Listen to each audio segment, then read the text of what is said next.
You may recognize this pin from a video I did not too long ago. And take a look at the end, how it's split and it's swelled out down there. And there's also a split right there.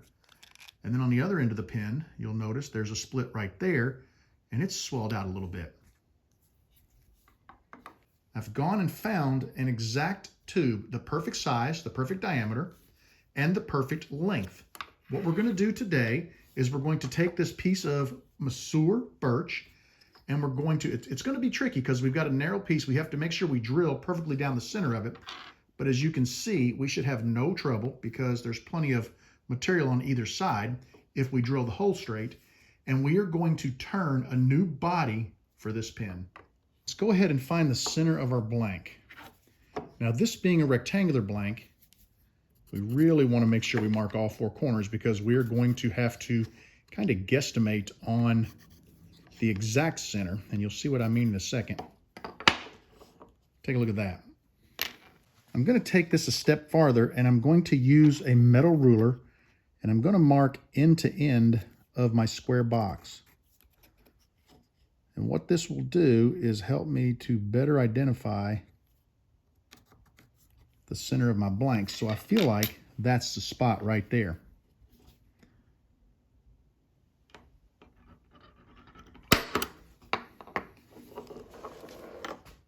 This particular kit uses a 27/64" tube, so we're going to head over to the drill press and drill into our blank.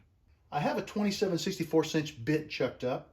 I brought the tube over and laid it against the bit, and I put this flag about 1/8 of an inch farther up than the total length of the tube. I've got it aligned to where the dimple on the bit meets the dimple we made in the blank, and we're ready to drill down the center of our blank.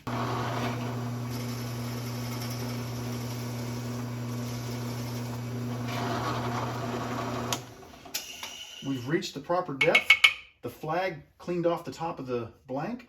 We did not blow out either side, so I feel pretty confident that this blank is going to work. I brought my blank back over to my table. I grabbed the tube, and you can see if I lay it right against the line, there's about 1/8 of an inch from the end of the tube to the end of the blank. So we know when we cut this off, it'll be plenty long enough for our tube.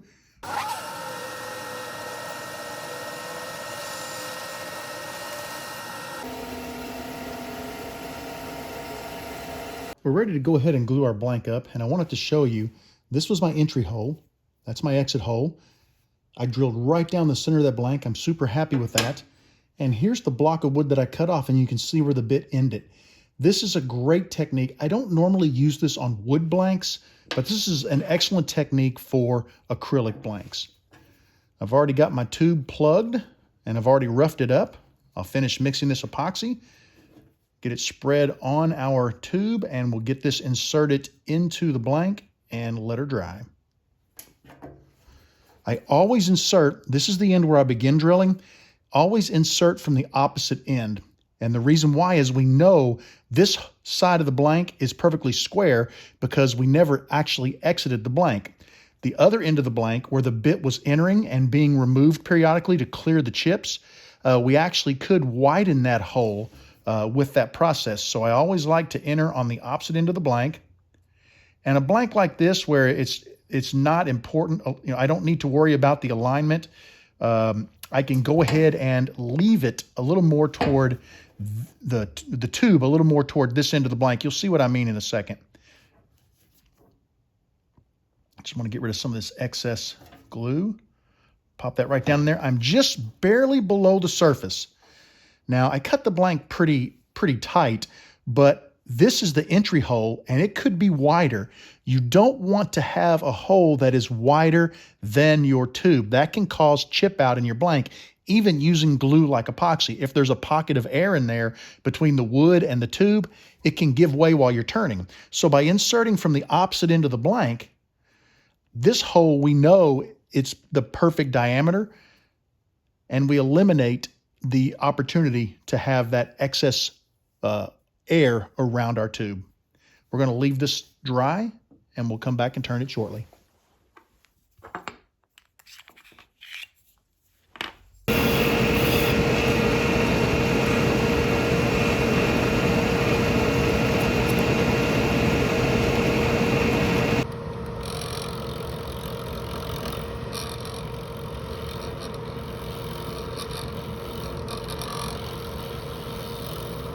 Well, guys, this blank looks stunning. However, I'm not going to be able to use it. Whenever I was cutting the corners off, see right there, that flat piece? As I made my second cut, I sort of raised my blank up a little bit and I cut close to the tube. I was hoping that it would be enough material there, I'd be okay, but I can see now the side of the bushing, so there's no way I can make this blank work. It just breaks my heart because it was gorgeous.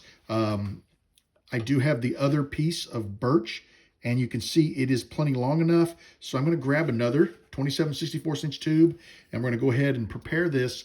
We'll bring it back to the lathe, we'll get it turned to this point, and then we'll pick up where we left off.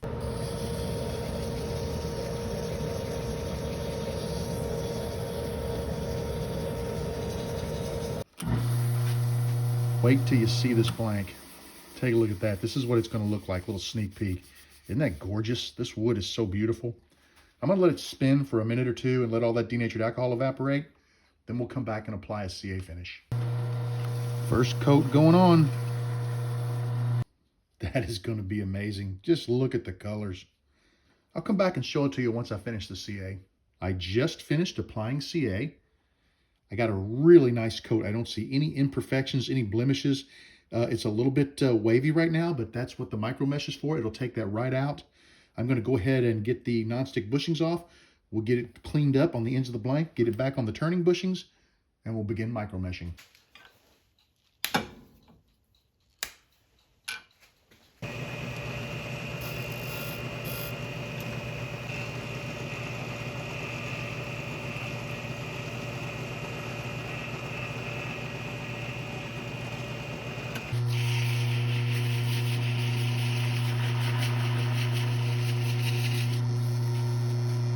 Just finished up the micro mesh. The blank looks stunning. Let's buff it and get it assembled into a kit.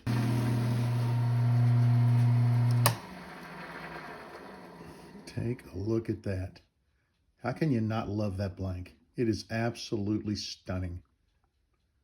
Before we can assemble our new blank into the kit, we need to first remove the components from the old blank. I'm going to start by taking the cap off of my pen. We get our ink refill out of the pen.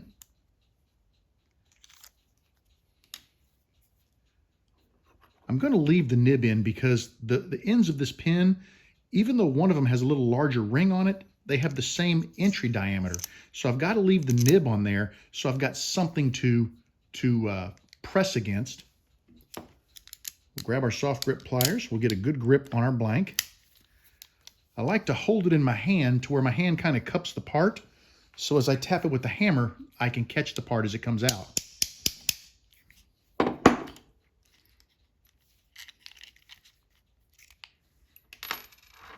We're going to slide our larger punch in. Once again, we're going to cup the blank. There we go. Make sure we don't lose any of these little rings. Our blank has one end that's a little larger than the other. The larger end is actually the nib end of the pen. So we're going to go ahead and get our nib aligned. Our press.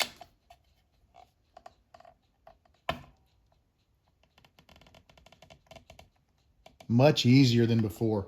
Oh, that was actually really nice. Get this bushing off the back. And now let's slide the final piece in. And I'm going to go ahead and attach the cap because I want something to press against. I don't want to press against those threads because they are very fine and we can damage them very easily.